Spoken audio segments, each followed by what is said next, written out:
देखो मेरे भाई, अगर तुम्हें लग रहा है कि तुम एडिक्टेड हो चुके हो, कोई काम नहीं कर पा रहे हो, हमेशा आपका माइंड डिस्ट्रैक्टेड रहता है, माइंड आपको लग रहा है कि बहुत वीक हो चुका है, फोकस नहीं बन पा रहा है, कंसंट्रेशन नहीं बन पा रहा है, लगातार कुछ ना कुछ क्रेविंग करता रहता है माइंड आपका। तो इसलिए बिल्कुल नहीं कि आप वीक हो या फिर आप बोरिंग हो, या इसका सिर्फ सीधा सा मतलब है कि आपका जो डोपामिन का सिस्टम है ना, वो पूरा हाईजेक हो चुका है। ये क्या है, क्या किस तरीके से काम करता है, मैं आपको आगे डिटेल में बताऊंगा। पर ये डोपामिन का जो सिस्टम है, ये ओवर स्टिमुलेशन के कारण हाईजेक हो चुका है, आपका कंट्रोल नहीं रहा इस पर, इसलिए ये चीज़ें हो रही है। तो आज मैं आपको धीरे धीरे बताऊँगा कि डोपामिन का डार्क साइड क्या होता है, कैसे आपको जो है ट्रैप करके रखा हुआ है, क्यों आपका फ़ोन, आपका फ़ोन, आपका सोशल मीडिया, ये आपके ब्रेन को पूरी तरीके से कंट्रोल किया हुआ है और उसे लगातार इसको नुकसान पहुंचा रहा है, इसको डिस्ट्रॉय कर रहा है, और कैसे हम इससे फाइनली फ्री हो सकते हैं।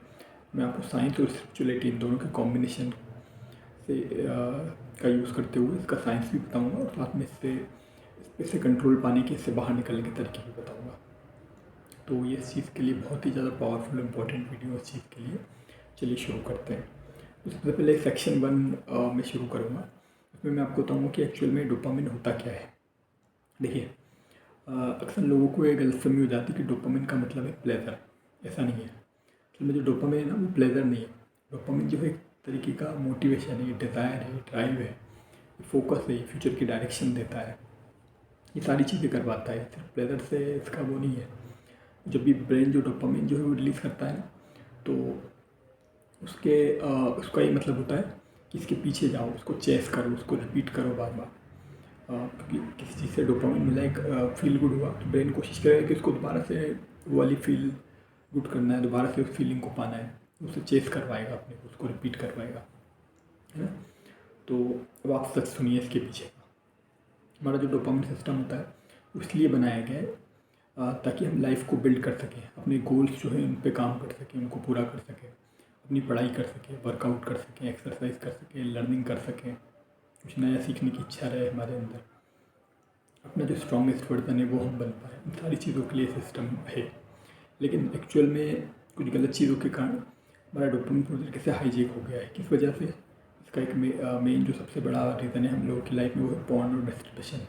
दूसरा सोशल मीडिया की जो हम स्क्रॉलिंग करते रहते हैं कई कई घंटों। इसके अलावा जो नोटिफिकेशन आते रहते हैं अलग अलग ऐप से, उसके कारण अनलिमिटेड जो डिजिटल स्टिमुलेशन मिल रहा है ना हम लोगों को, इसके कारण ये पूरा गड़बड़ हो चुका है। और जो आर्टिफिशियल प्लेजर हमें मिल रहा है इससे, और इन सब चीज़ों को पाने में हमें कोई एफर्ट नहीं लगाना पड़ रहा है, इस कारण भी ये पूरा सा डिस्ट्रॉय हो चुका है, हाईजेक हो चुका है।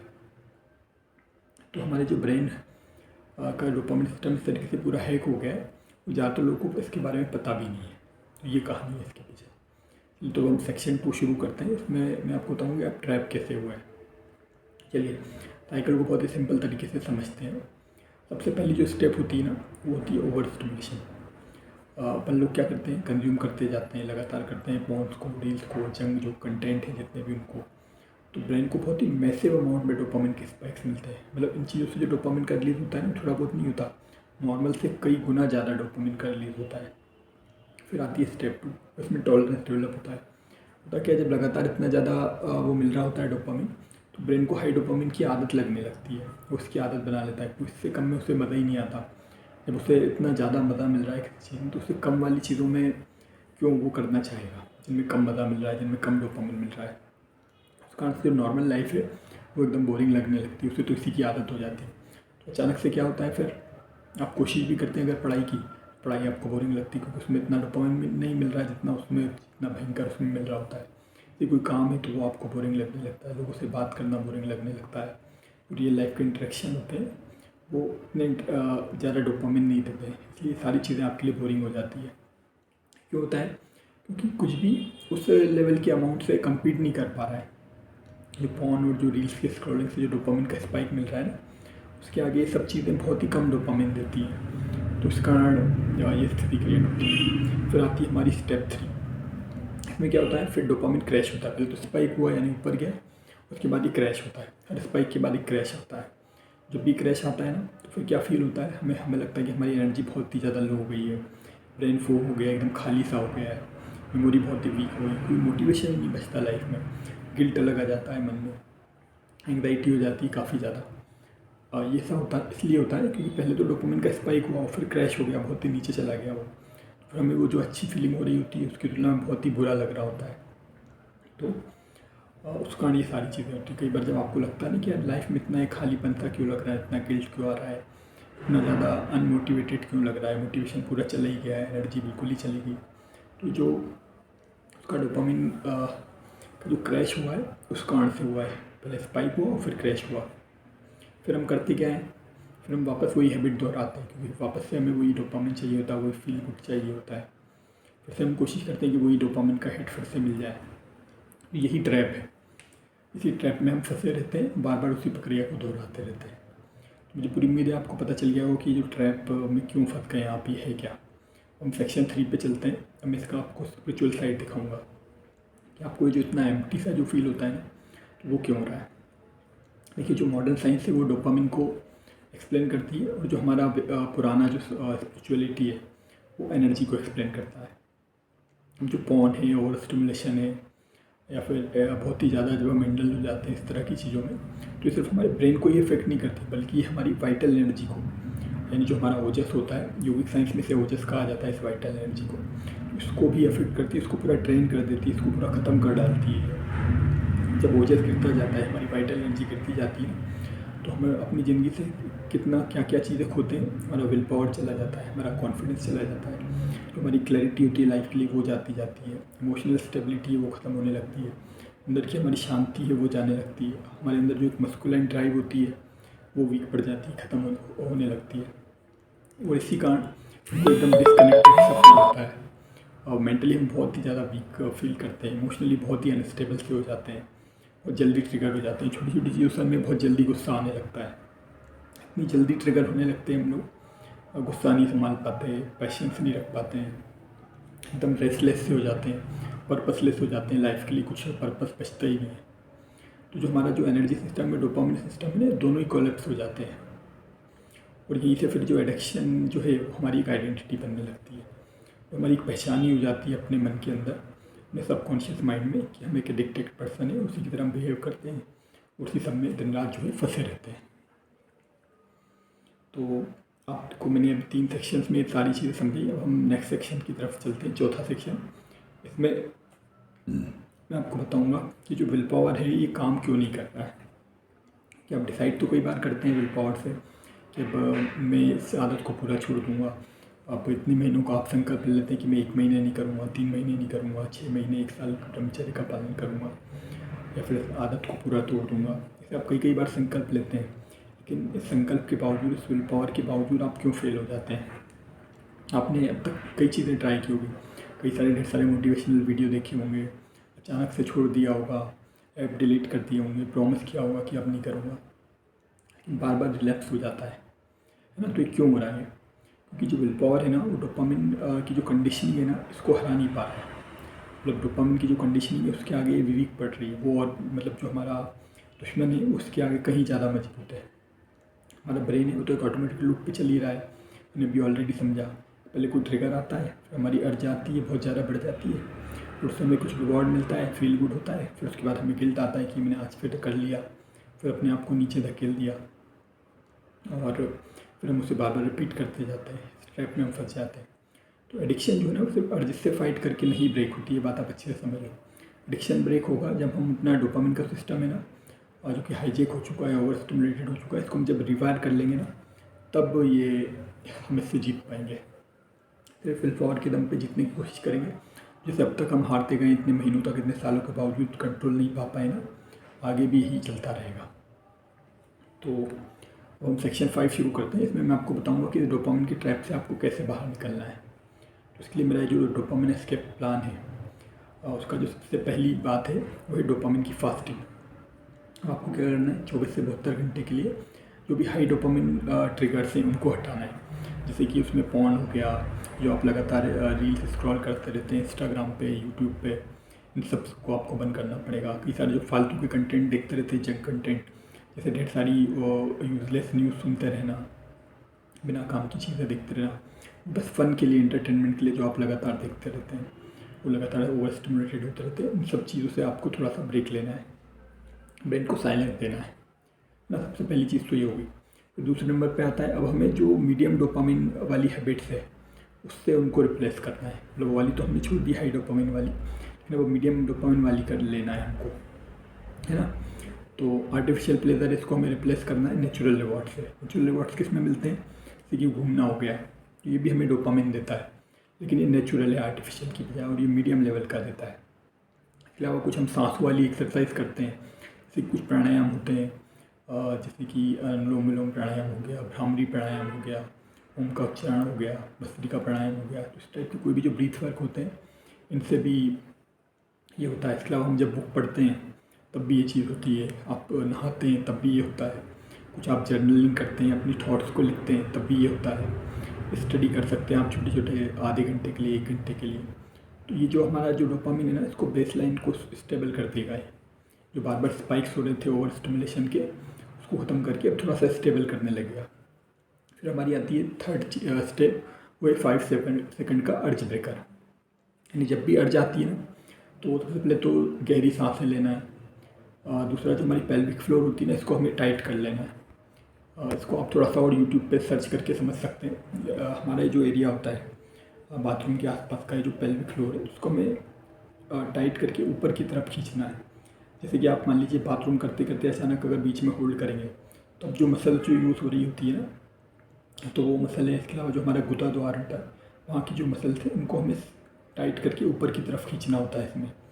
तो ये जो पेल्विक फ्लोर है उसको हमें टाइटन करना है। पहले हमने सांस ली, सांस भरी, फिर इसको टाइट करके ऊपर की तरफ खींचा। एक उपाय तो ये हो गया, इसको आपको रिपीट करना है 5-6 बार। दूसरा जो उपाय है वो है बॉडी मूवमेंट करना है कुछ, है ना। जैसे इसमें जंपिंग जैक एक्सरसाइज है, वो आप कर सकते हैं, ये एक बढ़िया उपाय है इसका। या फिर किसी म्यूज़िक लगा के डांस कर सकते हैं। मतलब ले देखिए, आपको अपना जो अटेंशन है ना उसको शिफ्ट करना है। ये नहीं कि आपको अर्ज आई तुरंत आपने वो कर डाला, क्योंकि अब आपको पता चल चुका है ना कि यार मैं ट्रैप हो चुका हूँ उसमें कोई मज़ा नहीं मिल रहा है। तो एक माया की तरह है जो आपको फंसाए हुए रखी हुई है उसमें। तो अब आपको कैसे भी अपने आप को शिफ्ट करना है उससे अटेंशन से, और उसमें सिर्फ मुश्किल से 30 सेकंड से 1 मिनट लगेगा। अगर आपने शिफ्ट कर लिया ना, तो जो अर्ज इतनी ज़्यादा धीरे धीरे ऊपर बढ़ती जाती है वो तो ख़त्म ही हो जाएगी, है ना। तो सारी चीज़ें कीजिए आप, और जब हम उसे फीड नहीं करेंगे अर्ज को, मैंने जैसा बताया, तो 1-1.5 मिनट के अंदर पूरा ख़त्म ही हो जाएगी। तो 3 चीज़ों के बाद अब चौथा नंबर आता है, वो है स्पिरिचुअल ग्राउंडिंग। या स्पिरिचुअलिटी की तरफ हम थोड़ा सा एक कदम उठाएंगे। तो इसमें कई सारे लोग उसको पूरी तरीके से इग्नोर कर देते हैं, लेकिन ये बहुत ज़्यादा बेनिफिशियल है। जैसे मेडिटेशन हो गया, ध्यान जो है ना बहुत ही ज़्यादा पावरफुल है। आप करके देखिए, इसमें आपको कोई बड़ा भारी चीज़ें नहीं सोचना है कि ध्यान क्या है क्या नहीं, कुछ इतना दिमाग नहीं लगाना है। सिंपल अपनी जो सांसें हैं ना, आँख बंद करके उन पर ध्यान केंद्रित करिए। फिर धीरे धीरे आप यूट्यूब पे कई सारे गाइडेड मेडिटेशन डले होते हैं अलग अलग स्पिरिचुअल गुरुज के, कई सारे योगा गुरुज के, तो वो आप चला के देख सकते हैं। लेकिन अभी गाइडेड वाला ही देखना है, क्योंकि अभी खुद से तो आपके अंदर नेगेटिविटी भरी है, इसलिए खुद से सोचेंगे। माइंडफुलनेस वाला करेंगे तो वो इतना बढ़िया नहीं रहेगा, इसकी जगह गाइडेड वाला बेटर रहेगा। तो कोई भी गाइडेड मेडिटेशन लगा सकते हैं आप यूट्यूब पे, और वो जैसा जैसा भी बोले उस हिसाब से आपको करते जाना है।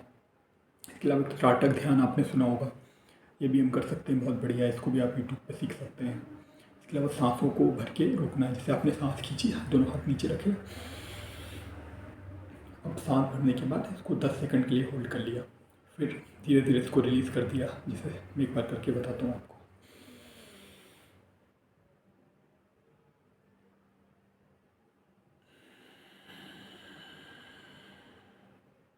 क्या किया, सांस को लिया 5 सेकंड, 5-10 सेकंड के लिए होल्ड किया, और 5-10 सेकंड में इसको रिलीज़ किया। ये प्रैक्टिस आप कर सकते हैं। इसके अलावा ग्रेटिट्यूड, यानी जो भी चीज़ें हमें मिली है ना उसके लिए धन्यवाद देना ईश्वर को। लगातार हम लोग करते क्या है, हमारी आदत होती है कि हम सिर्फ कंप्लेंट नहीं करते। हमारा पूरा ध्यान उन चीज़ों पे होता है जो हमें नहीं मिली या कम मिली है। तो उसके कारण हमारा पूरा नेगेटिव एटीट्यूड हो जाता है। इसकी वजह से हम जो चीज़ें मिली हैं उनकी तरफ ध्यान देंगे ना, तो आप देखिए आपका पूरा नज़रिया बदल जाएगा लाइफ को लेकर। आपकी स्थिति बदलने लगेगी, एक्चुअल में बदलने लग जाएगी, आपका माइंडसेट बदलने लगेगा, है ना। तो आप ग्रेटिट्यूड को फॉलो करने की प्रैक्टिस कीजिए। एक दिन सोचिए कि आज के लिए मैं नो कंप्लेंट में रहूँगा, यानी कंप्लेंट ना करके जो अच्छी चीज़ें मिली उसके लिए भगवान को धन्यवाद दूंगा। ये आप सुबह शाम दोनों टाइम कीजिए, दिन में 3 बार कीजिए, तो आप डेफिनेटली इससे फ़र्क देखेंगे। इसके अलावा अपने जो प्रेजेंट है उसके लिए अवेयर रह सकते हैं आप। तो ये नहीं तो हम ज़्यादातर करते क्या हैं, या तो पास्ट की चिंताओं में डूबे रहते हैं या फिर फ्यूचर की चिंता करते रहते हैं। आगे क्या होगा इन सब के बारे में। क्योंकि हम प्रेजेंट में रहेंगे, प्रेजेंट को कैसे बेटर बनाएं, आज को कैसे बेटर बनाएं। आज का मान लो आधा दिन चला भी गया है, तो अब आने वाला जो बचा हुआ जो आधा दिन है, इसमें हम क्या कर सकते हैं, कैसे बेटर बना सकते हैं, कैसे इसको प्रोडक्टिव बना सकते हैं, उस पर फोकस करेंगे ना, तो आप प्रेजेंट में रह पाएंगे। तो ये सारी जो चीज़ें हैं ना, ये हमारे माइंड को काम करती है, और जो इनर पावर है, अंदर से जो शक्ति है, उसको बिल्ड करती है। तो सारी चीज़ें आपको करना है। अब इन 4 चीज़ों के बाद जो 5वीं चीज़ आती है, बहुत ही ज़्यादा खास है, वो है आइडेंटिटी को शिफ्ट करना है हमें। देखिए, अभी तक जो आइडेंटिटी बनी हुई है ना, वो एक एडिक्टेड पर्सन वाली बनी हुई है। दिमाग में बैठ चुका है कि मैं एक एडिक्टेड हूँ। तो अब ये कहना बंद करूँ कि मैं क्विट करने की कोशिश कर रहा हूँ, मैं इस आदत को छोड़ने की कोशिश कर रहा हूँ। इसकी बजाय आप ये कहो कि नहीं, मैं एक डिसिप्लिन पर्सन हूँ, मेरा अपने आप पे नियंत्रण है ना। ये मेरी पहचान नहीं बनाता, ये सिर्फ एक टेम्परेरी फेज़ है, लेकिन मैं इससे बाहर निकल रहा हूँ, बाहर निकल चुका हूँ। जब आपकी आइडेंटिटी चेंज होगी ना, तो एडिक्शन फिर बहुत ही वीक हो जाएगा, तो आप डेली इसमें नहीं रहेंगे फिर। तो इसलिए अपने आप को कहना शुरू करिए कि मैं एक डिसिप्लिन पर्सन हूँ, जो कि अपने गोल्स पे काम करता है ना। अपनी आइडेंटिटी को आपको बदलना पड़ेगा। जब आप इसको शिफ्ट कर लेंगे, तो आपका एडिक्शन धीरे धीरे ऑटोमेटिकली छूट जाएगा। चलिए, तो मैं छठे सेक्शन की तरफ आते हैं। इसमें हम फ्यूचर के लिए प्रॉमिस करेंगे, है ना। आप सोच के देखिए एक बार, 30 दिन बाद आपका माइंड जो है एकदम क्लियर हो गया है ना। डिसिप्लिन आपके अंदर बहुत ही एकदम मजबूत डिसिप्लिन आ गया आपके अंदर, आपकी एनर्जी बहुत ज़्यादा बढ़ गई, आपका फोकस कंसंट्रेशन एकदम बढ़िया हो गया है, आपके रिश्ते लोगों से सुधरने लगे हैं, आपका कॉन्फिडेंस बहुत ज़्यादा बढ़ गया है, आपकी गिल्ट एकदम ख़त्म हो गई है, आपके अंदर एक पर्पस ड्राइवन आइडेंटिटी आ गई, नहीं आप एक पर्पस के लिए जीने लगे हैं। अब तक तो गोललेस लाइफ जी रहे थे, लेकिन अब लाइफ में एक पर्पस आ गया है आपके, एक डेफिनेट काम है आपके पास, एक गोल है जिसके लिए आप काम करेंगे अब, है ना। तो ये सारी चीज़ें हो सकती हैं, ये मैजिक नहीं है। ये तब होता है जब डोपामिन स्टेबल होने लगता है और एनर्जी जो है ना, वो रीसेट हो जाती है। तो एक बात मान के चलिए कि आप कभी ब्रोकन नहीं थे, हाँ, बस आप ओवर स्टिमुलेटेड हो गए, काफ़ी ज़्यादा ओवर स्टिमुलेटेड। तो आपकी जो एनर्जी वो लगातार लीक हो रही थी, है ना, और आपकी आइडेंटिटी जो है वो एक तरीके से डिसकनेक्टेड थी, आपसे कनेक्टेड नहीं थी। तो अब रीबिल्ड करने का टाइम आ चुका है। जो मैंने आपको भी दिखाया था कि 30 दिन में क्या क्या हो सकता है, सारी चीज़ें हमें करना है, पाना है। तो अब जो लास्ट सेक्शन है वो यही है कि वीडियो तो आपसे कनेक्ट हुई होगी, मुझे पूरी उम्मीद है। आप समझ पाए होंगे कि आपकी लाइफ में क्या क्या प्रॉब्लम्स चल रही है, किस तरीके से आप उसमें फंसे। इसका मैंने आपको साइंस समझाया, इससे निकलने के, बाहर निकलने के तरीके बताएं। तो अगर आप अपने डोपामिन के साइकिल से बाहर निकलना चाहते हैं, अगर आप चाहते हैं आपका डिसिप्लिन, फोकस, एनर्जी, पर्पस ये सब दोबारा से रीबिल्ड हो जाए, तो मैंने इसके लिए एक कम्युनिटी बनाई है। मैं कई सारी टिप्स देता हूँ, ऐसे ही सिमिलर लोग जुड़े हुए होते हैं जो अपनी लाइफ को रीबिल्ड करना चाहते हैं, जो कि कई सालों से, महीनों से कोशिश कर रहे हैं, लेकिन अकेले वो संघर्ष कर रहे हैं, इससे निकल नहीं पा रहे हैं। तो ऐसी मैंने एक कम्युनिटी बनाई है व्हाट्सएप पे अभी करंटली, और इसमें आपको डेली डोपामिन रीसेट की प्रैक्टिस मिलेंगी, एडिक्शन हीलिंग सिस्टम मिलेगा, मस्कुलिन डिसिप्लिन सिस्टम मिलेगा, एनर्जी प्रोटेक्शन टेक्निक मिलेगी, अलग अलग चैलेंजेस रहेंगे, 7 day challenge, 21 day challenge, 90 day का आगे का रोड मैप रहेगा, इस तरह की अकाउंटेबिलिटी रहेगी, सपोर्ट रहेगा एक दूसरे का। तो आप इस कम्युनिटी को ज्वाइन कर सकते हो, और टोटली फ्री है अभी के लिए। कब पेड हो जाएगी, फ्यूचर में क्या होगा मुझे भी नहीं पता, अभी तो कुछ मंथ तो फ्री चलने वाली है। तो अगर आप ज्वाइन करना चाह रहे हैं, तो मैंने लिंक दी हुई है व्हाट्सएप की डिस्क्रिप्शन में, आप उसको ज्वाइन कर सकते हो। कमेंट में आप टाइप कर दीजिए कि जो भी आपको लगे कि हाँ, मैं भी इस कम्युनिटी में ज्वाइन करना चाहता हूँ, जर्नी में शामिल होना चाहता हूँ, अपने डोपामिन का जो सिस्टम हाईजेक हो चुका है उससे फिर से रीबिल्ड करना चाहता हूँ। तो कमेंट में आप चाहें तो डोपामिन भी टाइप कर सकते हैं, है ना। बाकी व्हाट्सएप कम्युनिटी से आप जुड़ जाइए, आपकी नई लाइफ जो है वो अब दूर नहीं है, ये समझ लिए आज से स्टार्ट हो चुकी है। अगर आपने सोच लिया है ना, आप चाह रहे हैं कि मुझे अब इससे बाहर निकलना है, तो कल का वेट करना बंद कर दीजिए, नई तारीख, नया दिन से शुरू करूँगा, नहीं, आज से, अभी से। आप अवेयर तो हो चुके हैं, आप इस वीडियो पे, इसका मतलब साफ है कि आप अपनी प्रॉब्लम के लिए अवेयर हैं, आपको पता है कि आप इसमें फंसे हुए हैं, उससे निकलने के तरीके आप ढूंढने, इसलिए आप इस वीडियो पे आए ना। तो डेफिनेटली मान लीजिए कि आप धीरे धीरे इससे बाहर निकलते जाएंगे। ये सिर्फ एक आदत है। कोई भी जो तरह तरह के एडिक्शंस होते हैं, किसी को ड्रिंक का नशा हो जाता है, किसी को ड्रग्स का हो जाता है, तो ये भी एक एडिक्शन है। बस के जो तरीके हैं वो हम थोड़ा सा कुछ गलतियाँ कर रहे थे। तो मैंने आपको कई सारे वीडियोस में इनमें बताता रहता हूँ क्या गलतियाँ कर रहे हैं और क्या सही तरीका है। इस वीडियो में भी नहीं बताया आपको बहुत सारी चीज़ें। जैसे मैं डिस्कस करता रहूँगा आने वाले वीडियोज़ में भी, हमारी कम्युनिटी के अंदर भी। धीरे धीरे मुझे पूरा यकीन है आप इससे पूरी तरीके से बाहर निकल जाएंगे और आप वो अपने सारे सपने पूरे कर पाएंगे जो आप पूरे करना चाहते थे अपने करियर में, जो भी आप चाहते थे आगे बढ़ना, जहाँ भी पहुँचना, वो हर चीज़ हो पाएगी। अपने आप को रिबिल्ड कर पाएंगे, अपनी हेल्थ को बहुत अच्छा बना पाएंगे, अपनी फिटनेस पे फिर से ध्यान दे पाएंगे। तो सारी चीज़ें होंगी। बस एडिक्शन से आप बाहर निकलना है, उसकी शुरुआत आज से ही हो चुकी है। आपको थोड़ा सा सहन करना सीखना पड़ेगा। जब भी अड़ जाए तो उसमें तुरंत इंडल्ज होने जाने की बजाय अपने आप को याद दिलाना है कि माया है, हावी हो रही है, ने मुझे इतने सालों तक रोक के रखा है, अब इससे मुझे बाहर निकलना है। जो मैंने आपको बताया था इसी वीडियो के अंदर कि 5 मिनट का अर्जी कंट्रोल फार्मूला, उसमें जो चीज़ें बताई वो सारी चीज़ें करना है, तो फिर आप इसमें नहीं पड़ेंगे। तो मुझे पूरी उम्मीद है आपको बहुत ज़्यादा हेल्प मिली होगी आज के इस वीडियो से। और इसी तरह के कंटेंट के लिए आप मेरे चैनल को फॉलो कर सकते हैं, सब्सक्राइब कर सकते हैं। Thank you everyone.